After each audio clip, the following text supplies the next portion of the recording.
Hey kids, comics! Silver-haired Bronze Age babe here, yakking about her comic book collection, and today I thought I'd run through um, some of the Silver Age Superman books that I have. These are the oldest books in my collection. This one is number 124, came out in September of 1958.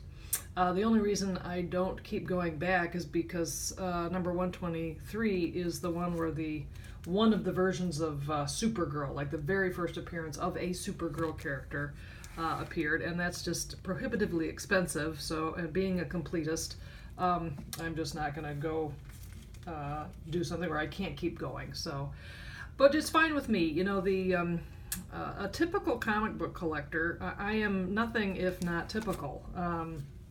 They say that there's a 20-year span that people typically collect, 10 years on either side of whatever the year you started reading comic books. And so I started reading them in 1969, 1970 as a kid.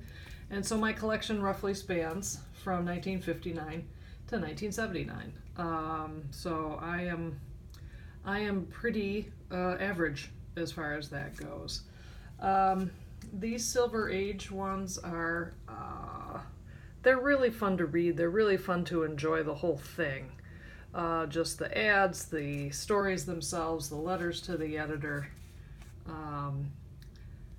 This collection as a whole is just a terrific look at America in the mid and late 20th century. Says a lot about us. So it took a long time for me to gather all these. I was in and out of collecting for 40 years, and I finally finished this run off from 1959 to 19. Isn't that nice, by the way? Let me introduce.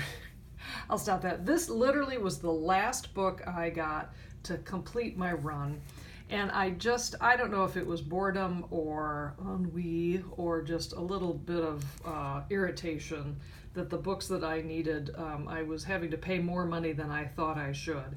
So this one, this was a remaindered one, obviously, where the store, cut the top off and sent it back. And I got it for a good deal, and I figured, oh my God, I'll do whatever. I need issue 137 to fill out my collection. I shall just get that. Now, maybe someday, if I find a reasonably priced copy of that has the full cover, I'll go with it. But in the meantime, it's good enough for me. A lot of these stories end up being curated in Best of Superman books, so it's great to have the originals on hand. This, I really like that story. I may be odd, but I'm really not that big a Bizarro fan, although sometimes it's just, he is funny. He is funny. Probably my favorite, and it's not that surprising, of the Silver Age Superman stories is this number 141, where he's back on Krypton before the planet blows up. You would think from the cover that it's really a story of sadness and grief relative to his parents, but it's actually a lovely love story. And again, that has been collected in a lot of Superman collections over the years, so it's easy to find.